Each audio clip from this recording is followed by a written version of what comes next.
తన పదవికి మాత్రం రాజీనామా చేస్తానని అన్నారు. ఆయన జనసేన కార్యకర్తగా కొనసాగుతానని బొలిశెట్టి తెలియజేశారు. గల పౌరుడిగా నేను పర్యావరణంపై కేసు వేశాను.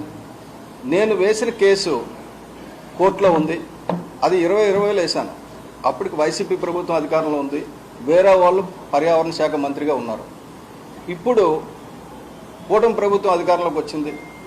కూటమి ప్రభుత్వంలో భాగస్వామైన జనసేన పార్టీలో నేను ప్రధాన కార్యదర్శిగా కొనసాగుతూ కూటమి ప్రభుత్వం మీద కేసు కంటిన్యూ అవుతుంది. ఎందుకంటే ప్రభుత్వం అన్నది కంటిన్యూ కదా.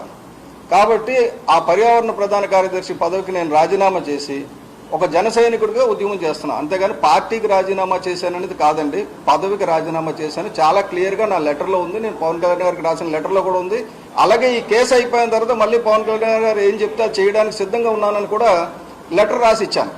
కానీ ఎవరు ఇష్టం వచ్చిన కూరలు వాళ్ళు వండుకుంటున్నారు, ఎవరు కావాల్సిన వాళ్ళు కట్ చేసేసుకుంటున్నారు. మీరు ఒక క్లారిటీ ఇస్తే చాలా సంతోషం. Thank you very much. ఒక నిబద్ధత గల